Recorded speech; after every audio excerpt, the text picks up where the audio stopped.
नमस्कार, मैं सूर्यांश यादव आप सभी का स्वागत कर रहा हूं इंडिया दो टूक में। और आज हमारे साथ गाजियाबाद से एक ऐसी पर्सनैलिटी, एक ऐसा व्यक्तित्व मौजूद है जो समाज सेवा में भी अग्रणी है और जो एजुकेशनल बैकग्राउंड में भी अग्रणी है। मैं स्वागत कर रहा हूं गाजियाबाद से आर्यन यादव जोनी भाई का। स्वागत है भाई साहब आपका। नमस्कार सूर्यांश जी और नमस्कार सभी साथियों, इंडिया टूक से जुड़े हुए दोस्तों, बहुत बहुत धन्यवाद। आर्यन जी, बहुत सुन लिया आपके बारे में, आज आमना सामना हो जाए। सबसे पहले जो मैं देख रहा था या पढ़ रहा था आपके बारे में, एक एम्बुलेंस सेवा आपने गांव के लिए शुरू की है, लगभग निशुल्क है। तो आज उसका 1 साल भी हो रहा है आपकी डेट के अनुसार। तो ये विचार कहां से आया कि गांव में निशुल्क एक एम्बुलेंस सेवा हो? किस बात ने आपको प्रेरित किया? बिल्कुल सूर्यांश भाई, आपने थोड़ा भावनात्मक सवाल किया है। तो आपको बता दूं, देखिए एम्बुलेंस सेवा का जो हमारे मन में विचार आया, ये 29 मई 2018 को मेरे छोटे भाई मोहित यादव का एक्सीडेंट हो गया था हमारे रावली रोड पर, जिसकी वजह से उसे एम्बुलेंस भी नहीं मिल पाई। और उसी चीज से हमने प्रेरणा लेकर कि जो हादसा हमारे साथ हुआ, जो हमारे परिवार ने भुगता, जिसकी वजह से मैंने अपना एक भाई खो दिया, ये किसी दूसरे के साथ ना हो, किसी दूसरे के परिवार से या किसी दूसरे का भाई ना जाए। इसलिए हमने इस सेवा को शुरू किया। माफी चाहूंगा, ऐसा मुद्दा नहीं उठाना चाहिए और शुरुआत में ही हो गया। भावनात्मक रूप से आप उस चीज से जुड़े हैं। लेकिन क्या मैं जान सकता हूं अब तक कितने लोगों को इस सेवा के द्वारा आप सहायता कर चुके हैं? अगर आप लगभग में संख्या बता पाए। लगभग में संख्या तो नहीं बता पाऊंगा सूर्यांश भाई, क्योंकि ये कॉन्टिन्यूअस प्रोसेस है, एक लगातार चलने वाली प्रक्रिया है, जिसमें कोई ही दिन शायद ऐसा जाता है कि हमारी एम्बुलेंस खाली रहे। पर इसमें लोगों का बहुत बड़ा योगदान होता है, मेरे साथियों का बहुत योगदान है जो इसमें बढ़ चढ़कर भाग लेते हैं। और देखिए, हमने कोई ड्राइवर नहीं रखा हुआ है, हमारे वही दोस्त, मेरे वो ग्रुप के साथी ड्राइवर बनके, ऑफिसर रैंक तक के लोग और ड्राइवर बनके इस एम्बुलेंस पर चले जाते हैं। बहुत बड़ी बात है, बहुत बड़ी बात है। इस समय कोरोना काल चल रहा है, पूरी दुनिया कोरोना से लड़ रही है जी।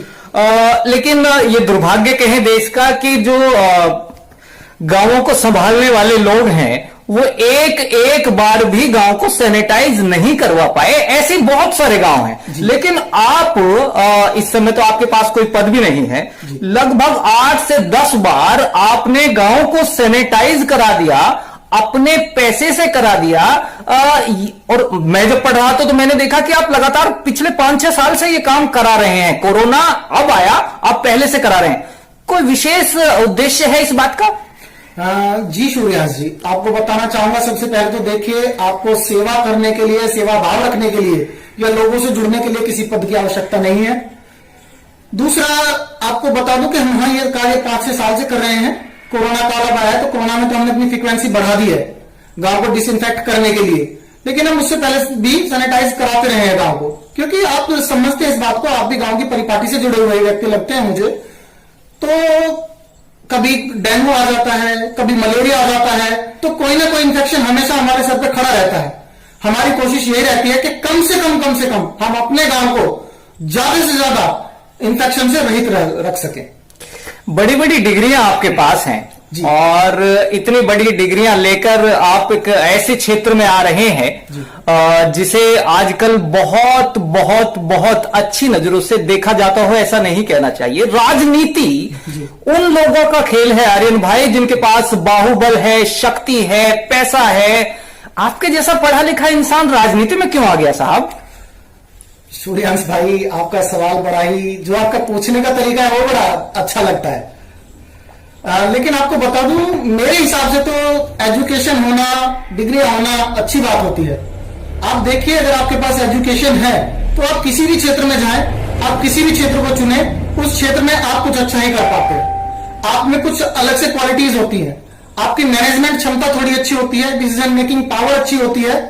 तो मेरे हिसाब से तो ये नकारात्मक रूप से ना देखकर इसको सकारात्मक रूप से देखा जाना चाहिए। हम समाज को इसका स्वागत भी करना चाहिए। हम सकारात्मक ही देख रहे हैं भाई साहब, इसे पर्सनली मत लीजिएगा। अच्छे लोग, एजुकेटेड लोग राजनीति में आएंगे तो देश का भला हो सकेगा, ये हमारा भी विश्वास है। चलिए, मान लिया आप राजनीति में हैं, चलिए मान लिया आप ठीक ठाक एजुकेटेड हैं, कल आप गांव के प्रधान हैं। जस्ट इमेजिन, पहले 3 कार्य जो आर्यन साहब गांव के लिए करेंगे एज ए प्रधान, सूर्यास जी, यादव जी, आपको बताना चाहूंगा, देखिए आप, मैंने आपसे पहले भी मेंशन किया है कि आप गांव की परिपाटी से हैं, तो आप समझ सकते हैं गांव की बड़ी ही विडंबना होती है, बड़ा ही दुर्भाग्य है कि हमारे जो गांव के व्यक्ति, हमारे जो गांव के नागरिक हैं, वो नाली, सड़क, नल, शौचालय से ऊपर नहीं सोच पाते, क्योंकि उनकी ये बेसिक नीड भी पूरी नहीं हो पाती।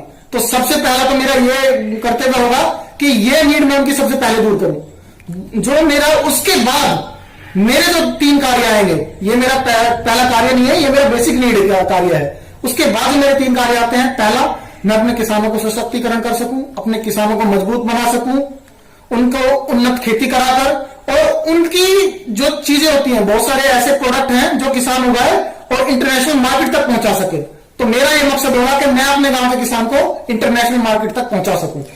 चलिए, मान लिया जी, बोलिए आप बोलिए। दूसरा, जो मेरे युवा साथी हैं, मेरे युवा भाई हैं, मैं उनको विभिन्न क्षेत्रों में आगे बढ़ा सकूं, चाहे खेलकूद का क्षेत्र हो, चाहे शिक्षा का क्षेत्र हो, या फिर अन्य कोई क्षेत्र वो चुने। हाँ बिल्कुल, और मैं देख रहा था इस काम में आप भूतकाल से ही लगे हुए हैं। बच्चों के लिए आपने खेलों से जुड़े अनेक काम करा डाले हैं। और जो युवा, जब मैं बात कर रहा था गांव के युवाओं से, तो उनका भी ये मानना है कि आर्यन भाई युवाओं के बीच बहुत प्रसिद्धि पा चुके हैं। ये बच्चों को जो खेल के माध्यम से, चाहे वो खो खो हो, चाहे वो कबड्डी हो, चाहे वो कुश्ती हो, या फिर दूसरे खेल भी हो। और दूसरी चीज, आपने आपके यहाँ इंटर कॉलेज है अगर मैं सही हूं तो, वहां पे शौचालय का निर्माण भी करा दिया। तो ये सब किस तरह कर रहे हैं आर्यन भाई? उद्देश्य क्या है भाई आपका? मैं आपका जहां तक सवाल समझ पा रहा हूं, आज स्पेसिफिकली शायद मुझे किसी और इशारा करना चाह रहे हैं, लेकिन आपको बता दूं, उद्देश्य आपका साफ होना चाहिए। अगर आप ये कहना चाह रहे हैं मुझे कि आप राजनीति में इन कार्यों को करने की जो आपकी लालसा है, आप राजनीति में आना चाह रहे हैं, तो आप ऐसे भी समझ सकते हैं। लेकिन मेरे हिसाब से मैं तो ये सोचता हूं कि अगर कोई युवा, कोई साथी या कोई भी व्यक्ति अगर अपना बायोडाटा तैयार करता है और उस अपने बायोडाटा में अच्छे अच्छे कार्य जोड़ता है, तो ये देश के लिए एक अच्छी बात होनी चाहिए, इसका भी स्वागत होना चाहिए। युवाओं के लिए क्या है आर्यन भाई के पिटारे में, अगर वो कल प्रधान बने तो?